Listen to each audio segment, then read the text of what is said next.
This is what the Nexus 6 should have been.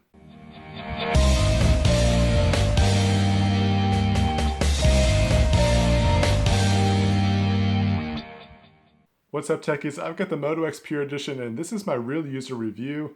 There's a lot of good stuff to talk about this phone, not many negatives in my opinion, so we'll go ahead and talk about those real quick, get it done and out of the way so we can talk about the good stuff. In my opinion, there's really not that much to talk about that's a bad thing about this phone. It really just kind of boils down to preferences. One of those preferences is having a removable battery. It doesn't have that, but it's not a deal breaker to me because I've really become quite accustomed to using phones that don't have that feature anymore. While it's nice to have when you have it, it's not really a deal breaker to me at this point. They do include a decent sized battery and I'll leave all the specs and all that kind of stuff down in the video description. I'm not going to get into that kind of stuff, I just kind of want to give you my experience with this phone. The other area is really just the software. In my opinion, stock Android doesn't have the features that it needs to have. A couple quick examples is when you long press the power button, you only get power off, that's all you get. I would really like to see software updated to where it has like reboot options.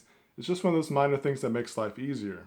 The other little thing that kind of gets on my nerves at times, and when I want to clear all the apps, you have to do it individually. And just to show you, you hit the recent apps button and you have to slide all these over one at a time. Where other phones like LG, Samsung, or custom ROMs, they have the option just to hit one button and it clears it all away. It's just simple stuff like that that, like I said, it's not like a deal breaker, but it is a negative in my opinion, and it's something that could really easily be added. The other minor complaint that I have is the camera software. The camera app just needs to have more features to it. Other than that, it's okay. It's not the best. It's really simple to use, it's easy to use, that's a great perk that it has, but there's not many features to it. Like if you wanted to do a time-lapse video, you're gonna have to download a different app, a separate app just to do that feature. If you've come from a Samsung phone or LG, you're used to having all those features built in, so I'd really like to see that built into these phones as well. Other than those things, that's really all I have to say negative about the phone. That's a really good thing. The Moto X Pure Edition has been a really nice surprise. I was not a fan of the Nexus 6 when it came out, and like I said at the beginning of the video, this is what the Nexus 6 should have been. The Moto Maker design options are really fun. Like you could actually spend a lot of time on that website.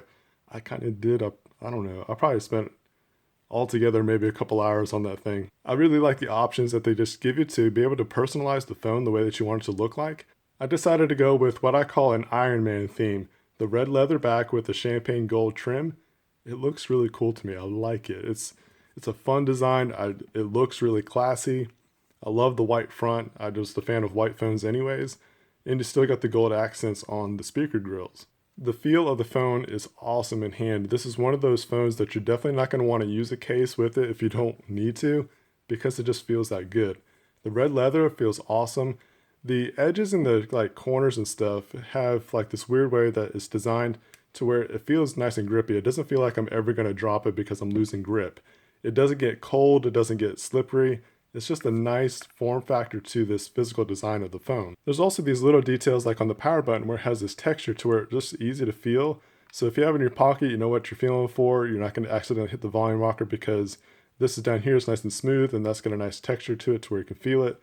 The buttons feel really nice and tactile as well. It just has a nice button press. The red leather feels really good. It's got this nice little cross stitch kind of design, and that really helps with just grip, and also it's just going to add some character over time.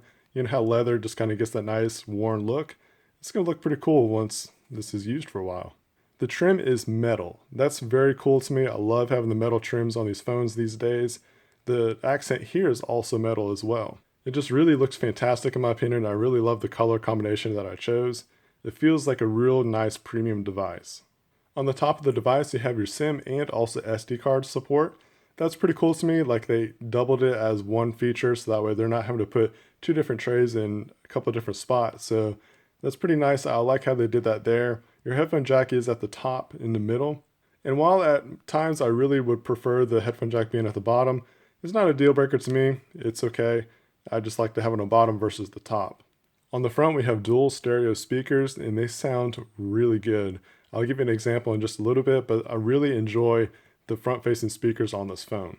Not only are the speakers nice just to have for good clarity for phone calls, but when you're listening to music or watching a video clip, It just sounds really awesome that way. It's really the way that speakers ought to be. I think every speaker for a phone ought to be on the front.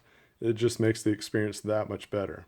On these white front panels, you're going to be able to see the sensors a lot more than you would on one of the darker. That helps with different features like when you hold your hand over the phone, it makes that ambient display come up. And they have another sensor right here as well.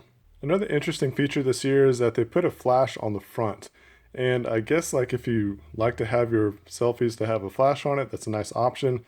I will never use that feature unless for some odd reason, but typically I'm never going to use a flash anyways, even on the rear facing camera.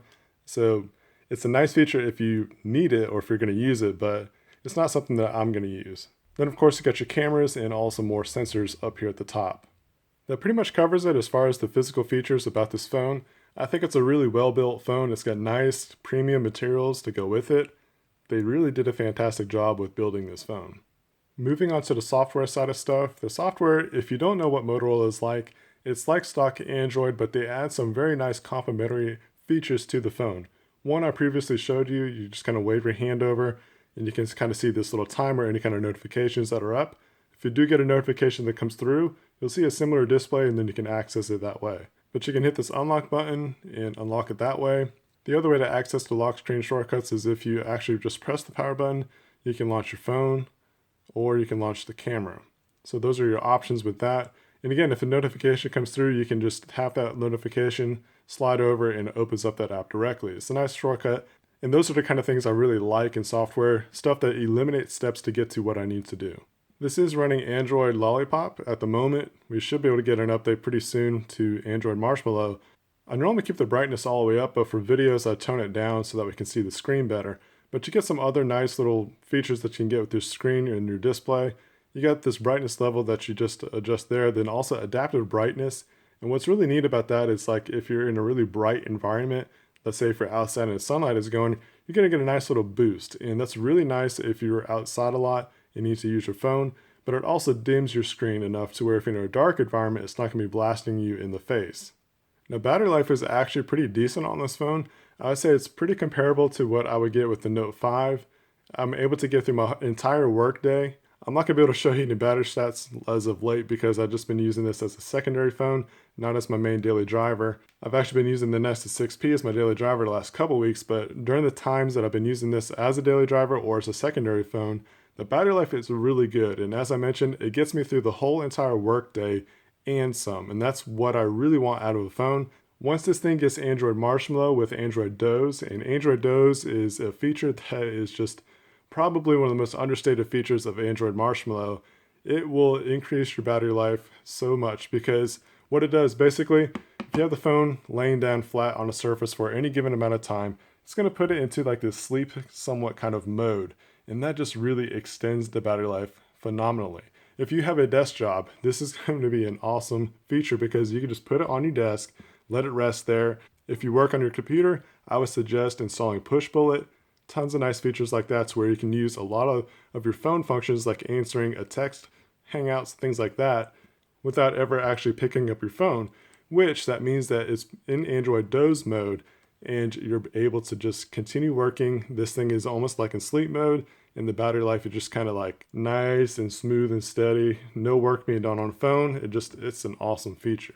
Let's talk about the camera real quick. The camera was a nice improvement compared to previous Motorola devices. I've recently done some video comparisons between this phone and the Nexus 6P. I'll leave a link down below in the description, or you can see a card up in this corner here of those comparisons. And honestly, it was almost a tie between the Nexus 6P and the Motorola Pure Edition, because it's just like one of those things, like there's times where this phone performs better than the Nexus 6P and vice versa. But anyways, one of the nice things that I really like about the shortcut is this twist to launch. You twist the phone and it launches the camera. It's a nice little shortcut. You can do it right from the lock screen, or you can do it from any screen so my phone is awake. Do a nice little twist and it launches the camera. It's very cool. Then of course you can also launch the camera from the lock screen. It just kind of depends on how you're using the phone at the moment. But for the most part, the easiest way to open up the camera is to do the twist action. As I mentioned before, the camera app just needs some more features, like time lapse and a few other little things like that.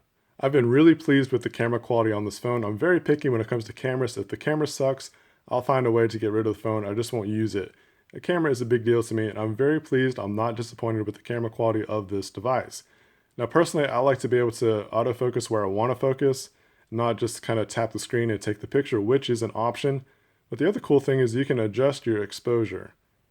And that's a really nice little feature that they included with this. So with being a brighter environment, that's a good way to take a picture right there. And it is relatively quick. I think it could be snappier, but it's not like extremely bad with taking the picture. It takes it relatively pretty quick. If you want more options, you slide over. You got HDR, flash. This is that touch that I was telling you about. I'm going to turn it off and show you what it does.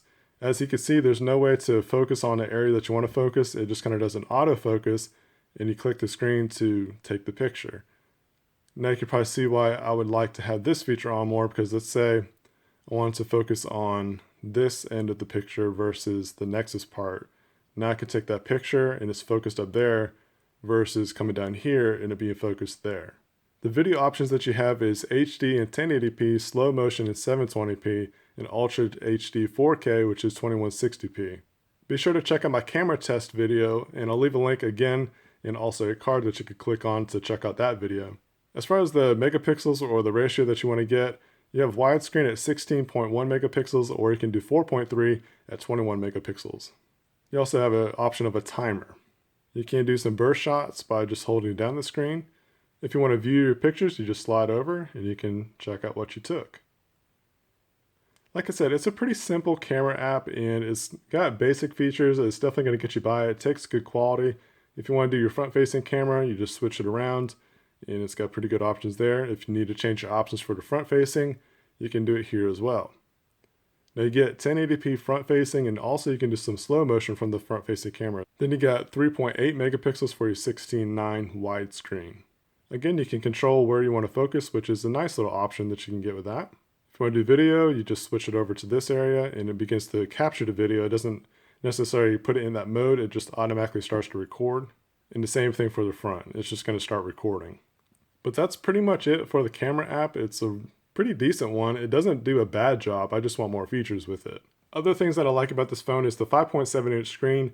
I think that's my favorite size at this point. 5.5 is my minimum. 6 inches is pushing it. 5.7 is just a nice sweet spot. It's on the Note 5, the Nexus 6P, and other phones like that, and it's just been a nice size for me at least. I'm able to pretty much navigate the whole phone even one-handedly. I got relatively bigger hands than most people, but that shouldn't be a problem with most because, like I said, with the grip, you got nice grip on the back. You can slide up and down the phone. It doesn't feel like it's going to fall out of my hand. And if you have a problem with grip, put a case on it and you'll be just fine. One of the features that you will really grow to love once you get to use it is the front-facing speakers, and dual stereo at that.